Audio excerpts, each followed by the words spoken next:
नमस्कार विद्यार्थियों, आपका एग्रीकल्चर ऑनलाइन क्लास में फिर से स्वागत है।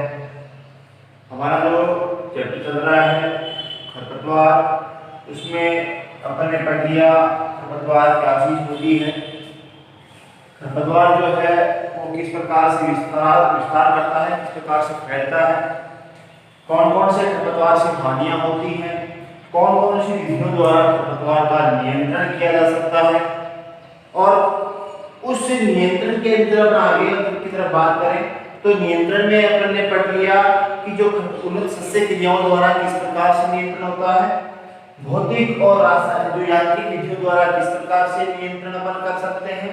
इसके अलावा अपन पढ़ चुके विभिन्न शाखा से जो रसायन है, रासायनिक विधियों द्वारा नियंत्रण किस प्रकार से कर सकते हैं।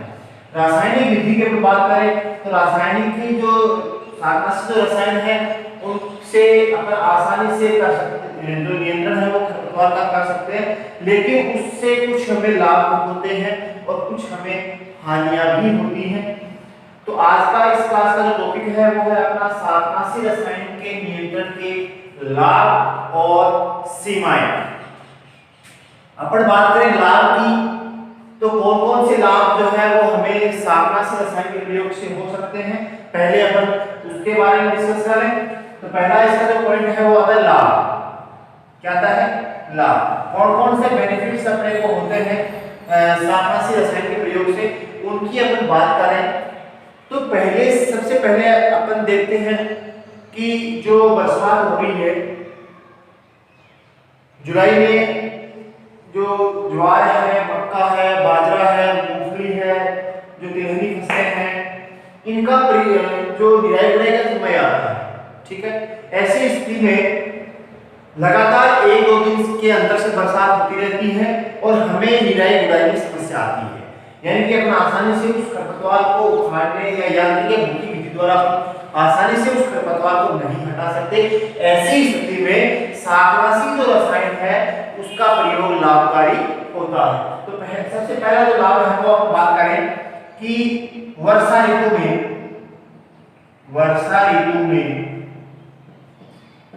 1-2 दिन के अंतराल से वर्षा होने पर निराई गुड़ाई संभव नहीं। ऐसे में शाकनाशी रसायनों का प्रयोग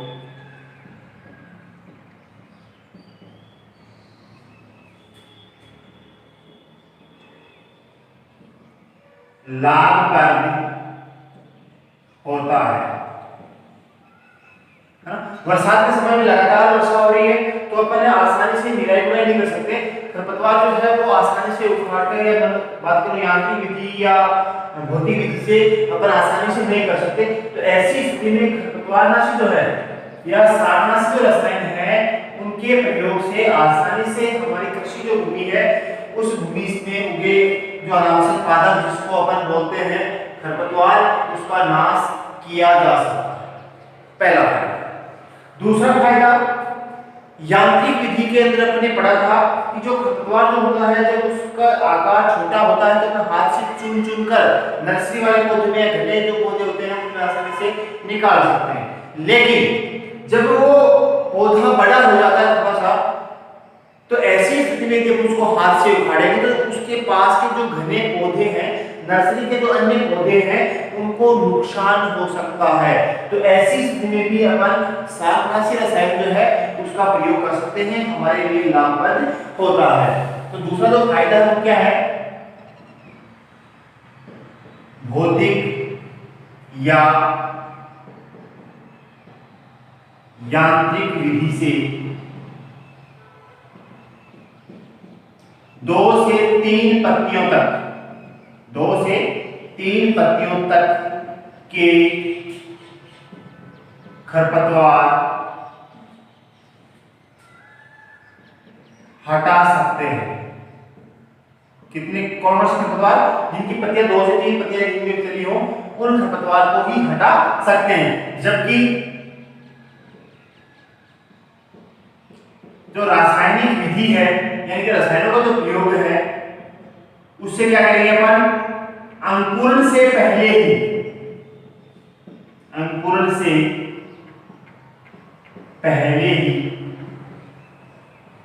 नष्ट कर सकते हैं। तो फायदा हुआ कि नहीं हुआ। यांत्रिक या जो भौतिक विधियां हैं उनके द्वारा जो छोटे छोटे पौधे होते हैं नर्सरी वाले पौधे जिनकी बात करें तो 2 से 3 पत्तियों तक के जो खरपतवार है उनको हटा सकते हैं, छोटे खरपतवार नहीं हटा सकते। जबकि जो रासायनिक विधि है उसके द्वारा ऐसे खरपतवारों का नाश किया जा सकता है कि उस खरपतवार का अंकुरण ही नहीं होता है, यानी कि अंकुरण से पहले ही अपन आसानी से रसायनों के प्रयोग से या साधनों से रसायन के प्रयोग से खरपतवार का विनाश या उसकी रोकथाम वो कर सकते हैं। इसके अलावा अपन बात करें कि जो बहुवर्षीय जो खरपतवार होते हैं वो हर एक वर्ष लगातार जो है वो वृद्धि करते रहते हैं, कुछ समय बाद में वो परिपक्व अवस्था में आते हैं और उनका जो गुण है वो बहुत ज्यादा हो जाता है। यांत्रिक या भौतिक विधि द्वारा अपन आसानी से उसको नष्ट नहीं कर सकते, लेकिन जो साधन रसायन है इनके प्रयोग से जो बहुवर्षीय या जो पास्थेय जो खरपतवार हैं जिनका तरह थोड़ा सा कठोर आता है उन खरपतवारों को भी आसानी से अपन नष्ट कर सकते हैं। तो अगला जो फायदा है इसका वो क्या है कि बहुवर्षीय व काष्ठीय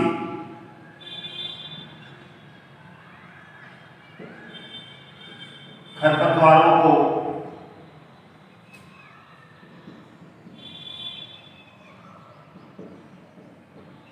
सुगमता से या आसानी से नष्ट किया जा सकता है। तो फायदा हुआ कि नहीं हुआ, लाभ हुआ कि नहीं हुआ। जो काष्ठीय खरपतवार है, जो बहुवर्षीय खरपतवार होते हैं उनको भी आसानी से अपन जो रसायन है उनके प्रयोग से नष्ट कर सकते हैं। ठीक, नेक्स्ट अपन फायदे की बात करें, लाभ की बात करें, प्रॉफिट की बात करें, बेनिफिट की बात करें तो कुछ जो भूमियां होती हैं वो समतल होती हैं जिनमें आसानी से विभिन्न कृषि यंत्रों द्वारा यांत्रिक या भौतिक विधि द्वारा आसानी से अपन खरपतवार का विनाश कर सकते हैं। लेकिन सभी भूमि एक जैसी नहीं होती, सारी की सारी जो कृषि भूमि है वो समतल नहीं होती, असमतल भी होती। उन असमतल भूमि के अंदर अपन कृषि यंत्रों द्वारा या यांत्रिक विधि द्वारा या भौतिक विधि द्वारा या उन सस्ते क्रियाओं द्वारा अपन चाहें कि खरपतवार जो है वो नष्ट हो सके तो ऐसा कम ही संभव होता है। जबकि जो शाकनाशी रसायन है उसके द्वारा समतल कृषि भूमि के साथ साथ जो असमतल भूमि है उसमें भी उगने वाले जो खरपतवार हैं उनको आसानी से नष्ट कर सकते हैं। तो अगला इनका जो फायदा वो क्या है, असमतल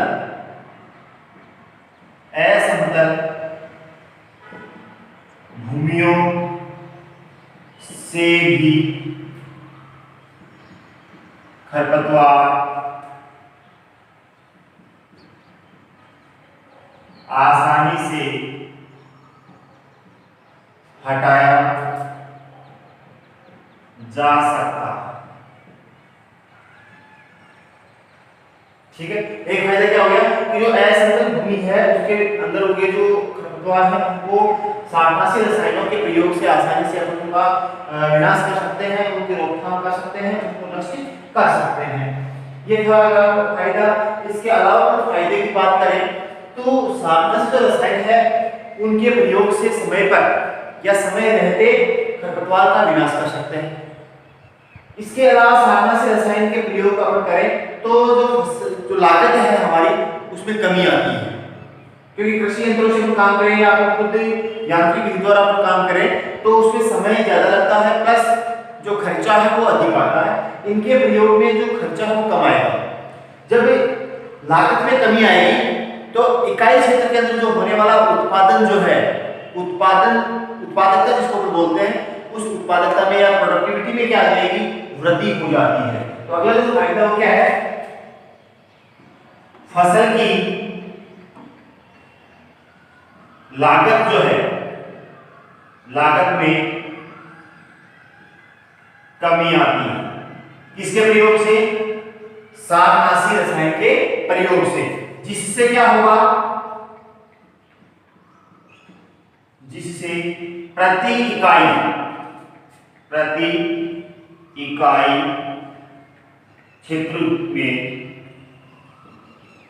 क्षेत्रफल में उत्पादन लाभ होता है। लागत कम आएगी तो उत्पादन जो है वो बढ़ जाता है। ये था इसका अगला फायदा। तो अपन ने यहाँ पर कुछ फायदों के बारे में बात करी कि जो शाकनाशी रसायन होते हैं उनका नियंत्रण करें तो कुछ बड़े लाभ होते हैं और कुछ अपने कमियां या हानियां सीमाएं होती हैं। तो लाभ की अपने बात की थी, वर्षा ऋतु के अंदर अपन आसानी से रसायनों के प्रयोग से खरपतवार जो है उसका विनाश कर सकते हैं। भौतिक या यांत्रिक विधि द्वारा अपन केवल 2-3 जो पत्तियां चलती हैं तब तक के जो खरपतवार है उसी को विनाश कर सकते हैं, जबकि जो शाकनाशी रसायन है वो अंकुरण से पहले ही क्या कर देता है, उसको नष्ट कर देता है। इसके अलावा बात करें जो बहुवर्षीय या जो काष्ठिल जो है उन खरपतवारों को सुगमता से हटाया जा सकता है। असंबद्ध जो भूमियां होती हैं जिनमें आसानी से कृषि यंत्रों द्वारा निराई होती है, खरपतवार का विनाश नहीं हो पाता है, वहां भी अपना खरपतवार जो है उसको आसानी से हटा सकते हैं इसके प्रयोग से, शाकनाशी रसायन के प्रयोग से। इसके अलावा शाकनाशी जो रसायन है उनके प्रयोग से जो फसल की जो लागत है उस लागत में क्या आ जाती है, कमी आती है या लागत घट जाती है, जिससे प्रति इकाई जो क्षेत्रफल है उसके उत्पादन में लाभ मिलता है। तो ये थे कुछ लाभ। इसके विपरीत इसकी कुछ हानियां भी हैं, उनकी बात करें ना, कुछ सीमाओं की बात करें तो अगला जो टॉपिक आता है इसी का वो आता है सीमाएं। सीमाएं किसकी हैं? शाकनाशी रसायन। ये लाभ हो गए। नेक्स्ट अपन पढ़ेंगे इसकी सीमाएं। इसमें कमियां क्या है? सारे के सारे जो किसान होते हैं वो पढ़े लिखे नहीं होते हैं। पढ़े लिखे का मतलब ये नहीं है कि उनको जानकारी नहीं, उनको शाकनाशी जो रसायन है उनके प्रयोग की विधि या उस शाकनाशी रसायन के प्रयोग से फसल पर और स्वयं किसान पर क्या लाभ पड़ेगा या क्या हानि होगी या क्या प्रभाव पड़ेगा, तो उस प्रभाव की या उसके जो प्रयोग की विधि है उसकी जानकारी नहीं होती है। ये शाकनाशी रसायन के प्रयोग में थोड़ी सी समस्या आती है। तो पहली जो सीमा है वो क्या है? किसान को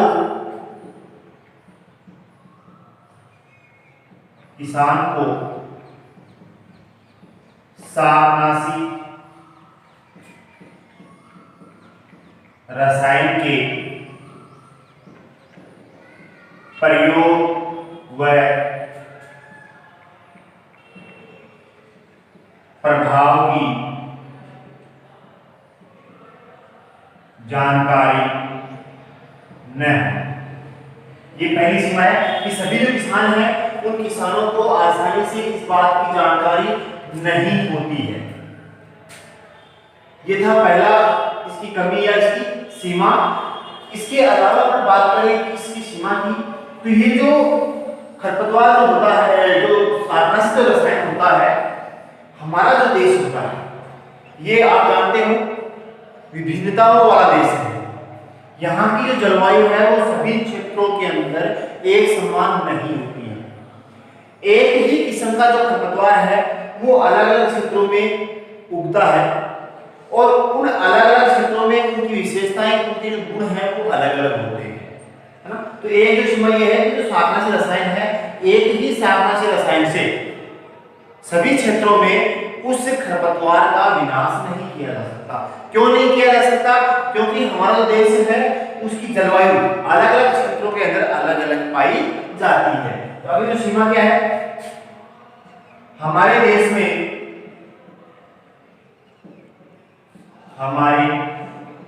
में जलवायु, मृदा आदि में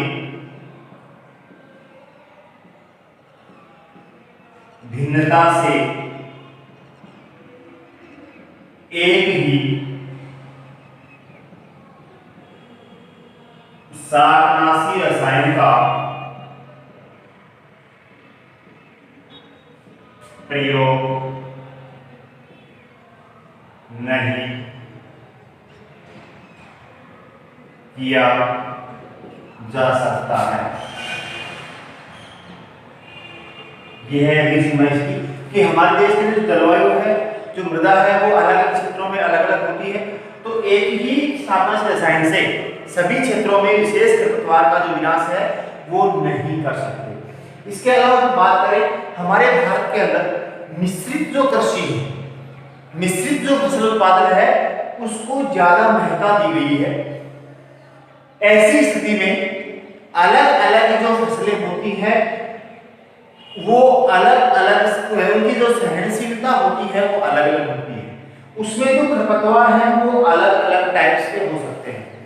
एक ही किस्म के जो पौधे हो गए मान लीजिए, उसमें तो अपन आसानी से कर सकते हैं, लेकिन यदि अपन ने मिश्रित कृषि की है, मिश्रित फसल उत्पादन किया है, तो उन क्षेत्रों के अंदर शाकनाशी रसायन जो है उनके प्रयोग में बाधा आती है। तो अगली जो सीमा है वो क्या है? मिश्रित फसल उत्पादन में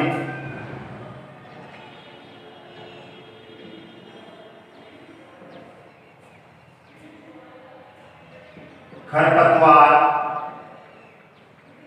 विनाश में बाधा आती है ना? कि जो मिश्रित अपन कृषि कर रहे हैं, उस मिश्रित कृषि करने के कारण उसमें सभी जो फसलें हैं वो एक समान नहीं होती, अलग अलग फसलें होती हैं और अलग अलग उनको उनकी जो सहनशीलता होने के कारण अलग अलग टाइप्स के अपन खरपतवार डालें, शाकनाशी रसायन डालें, तो उस खरपतवार के नष्ट होने के साथ साथ उसके साथ में उनकी जो अन्य जो फसलें हैं उनके ऊपर भी प्रतिकूल प्रभाव पड़ता है। इसके अलावा अपन सीमा की बात करें तो सीमा यह आती है, जनसंख्या वृद्धि के कारण कुछ क्षेत्र ऐसे हैं जहां पर कृषि क्षेत्र जो है उसमें कमी आ रही है।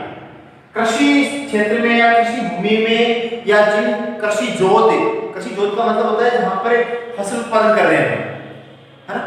तो उन क्षेत्रों के अंदर जो घर के जो श्रमिक होते हैं, मान लीजिए घर में 6-7 आदमी हैं और कृषि भूमि कम है, तो वो रसायनों के प्रयोग की बजाय स्वयं यांत्रिक विधि द्वारा उस खरपतवार को नष्ट करने में आसानी महसूस करते हैं।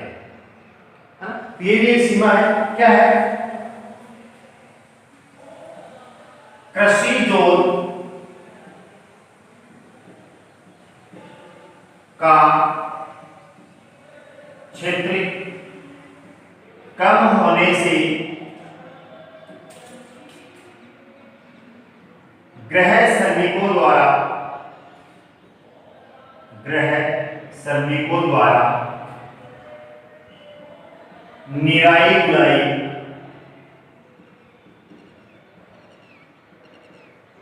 करना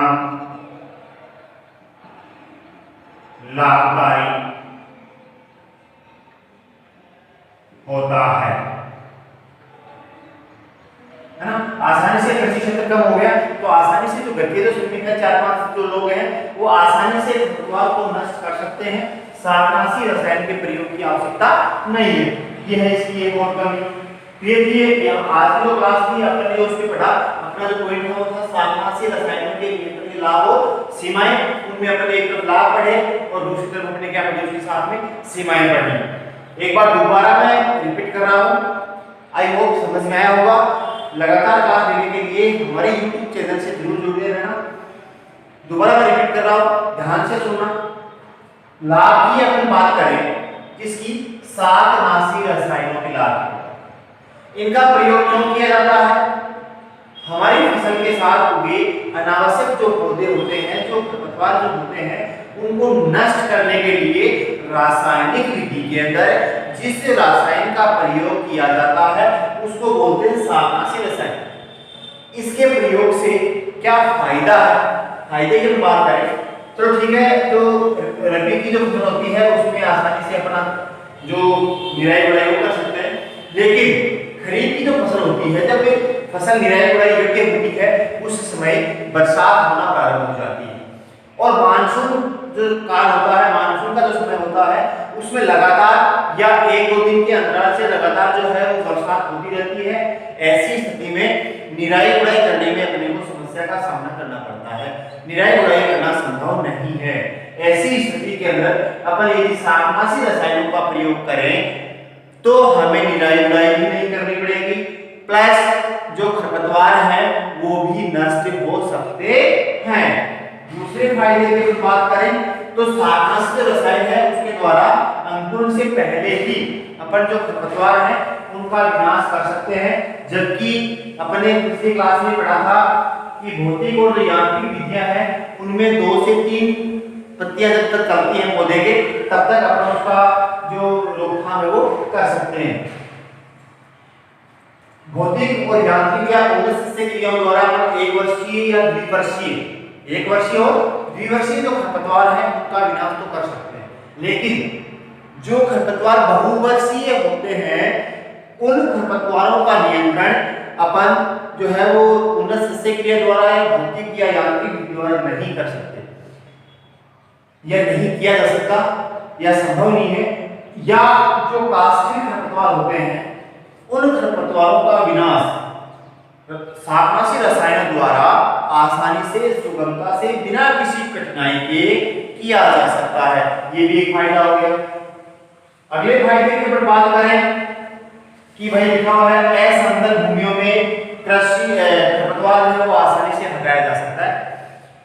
समतल जो भूमियां होती हैं उनमें कृषि यंत्र जो आते हैं उन कृषि यंत्रों द्वारा निराई गुड़ाई का कार्य जो है वो आसानी से किया जा सकता है, लेकिन जो कृषि भूमि है उस कृषि भूमि के अंदर जो समतलीकरण नहीं है, ऊबड़ खाबड़ है या असमतल भूमि है, उनके अंदर जो कृषि यंत्र है उनका प्रयोग करते समय समस्याओं का सामना करना पड़ता है, परिणाम स्वरूप भी पूर्णतः उस खरपतवार का विनाश नहीं हो पाता है। तो असमतल शाकनाशी जो रसायन है उनके प्रयोग से असमतल जो भूमि है, ऊबड़ खाबड़ जो मृदा है, ऊबड़ खाबड़ जो कृषि भूमि है उसमें भी आसानी से खरपतवारों को हटाया जा सकता है। इसके अलावा अपन अगले फायदे की तरफ चले तो शाकनाशी जो रसायन है उसके प्रयोग से क्या होता है, इनकी लागत जो कम होती है, कम खर्च में आसानी से खरपतवार का विनाश किया जा सकता है। तो लागत कम होगी तो लागत किससे जुड़ेगी, फसल की लागत भी जुड़ेगी, तो लागत जो है फसल की भी क्या होगी, कम होगी। जब फसल की लागत कम होगी तो आय क्या होगी, ज्यादा होगी, प्रोडक्टिविटी जो है वो ज्यादा होगी। ये थे कुछ इसके फायदे। बात कर रहे हैं अपन सीमाओं की। किसान को शाकनाशी रसायन के प्रयोग व प्रभाव की जानकारी नहीं होना, ये एक सबसे बड़ी कमी है। वो जब उसको जानकारी नहीं होगी कि कौन से रसायन को कब प्रयोग करना है, किस प्रकार से प्रयोग करना है, यदि उसका प्रयोग सही नहीं हो रहा है तो उसकी क्या क्या प्रतिकूल प्रभाव पड़ सकते हैं, ये जानकारी सभी किसानों को नहीं होती है, ये इसकी कमी है। दूसरी कमी की बात करें, हमारा जो देश है उसमें जलवायु में, मृदा में विभिन्नता पाई जाती है। कहाँ पर, कहीं पर चिकनी मिट्टी है, कहीं पर पठार है, कहीं पर रेगिस्तान है। जलवायु भी सभी प्रकार की समान नहीं होती, कहीं पर अधिक तेज गर्मी पड़ती, कहीं पर ठंड पड़ रही, कहीं पर लगातार वर्षा हो रही है, कहीं पर आंधियां चल रही। तो जलवायु और मृदा जो है वो उसमें भिन्नता पाई जाती है और भिन्नता पाई जाने के कारण शाकनाशी रसायनों में भी भिन्नता पाया जाना अति आवश्यक होता है। ये सीमा होगी कि भाई एक ही शाकनाशी रसायन का प्रयोग अपन संपूर्ण भारत के अंदर या संपूर्ण देश के अंदर अपन नहीं कर सकते। अगला अपनी जो सीमा आती है वो क्या है, मिश्रित फसल उत्पादन में खरपतवार विनाश में बाधा आती है, क्योंकि अलग-अलग जो खरपतवार है वो अलग-अलग फसलों के अनुकूल होते हैं और अलग-अलग जो फसल है उनमें अलग-अलग खरपतवार का विनाश करना होता है। एक फसल के साथ उगने वाली जो दूसरी फसल है यदि उसकी विपरीत प्रभाव वाली है तो उस किसी साधारण रसायन का प्रयोग करने पर उसके सामने की जो फसल, दूसरी जो फसल है उसके ऊपर प्रतिकूल प्रभाव पड़ता है। हो सकता है कि उस खरपतवार विनाश के साथ साथ वो जो हमारी दूसरी फसल है वो भी नष्ट हो जाए। इसके अलावा अभी जो सीमा है कृषि रसायनों के प्रयोग की या नियंत्रण की कि कृषि जोत क्षेत्र कम होने से गैर सैनिकों द्वारा निराई गुड़ाई करना जरूर लाभदायक होता है। कृषि जोत का मतलब क्या होता है? कृषि जोत ऐसा क्षेत्र जहां पर फसल उत्पादन होता है ना, बिल्कुल यहां फसल उत्पादन क्षेत्र होता है, फसल उत्पादन क्षेत्र जहां पर फसल उगी हुई है उस क्षेत्र को बोलेंगे अपन कृषि जोत। तो इस कृषि जोत या फसल उत्पादन का जो क्षेत्र है वो कम होने से घर के जो लोग हैं, गृह श्रमिक जिसको अपन बोलते हैं, वो आसानी से खरपतवार की निराई गुड़ाई वो कर सकते हैं, तो वो ही उसके लिए लाभदायक होता है। ये भी अपन ये जो है ये भी एक साधारण रसायन के प्रयोग की सीमा होती है। तो आई होप आपके समझ में आया होगा। फिर भी यदि आपकी कोई बात समझ में नहीं आए तो जो हमारे जो संपर्क सूत्र है, जो मोबाइल नंबर है, उनसे आप जब संपर्क जो है वो कर सकते हैं। फिर अगला यहाँ तक का जो अपना टॉपिक था खरपतवार, ये चैप्टर हमारा यहाँ कंप्लीट होता है। नेक्स्ट की जो क्लास होगी उसमें अपन फिर मिलेंगे एक नए चैप्टर के साथ। तब तक के लिए धन्यवाद।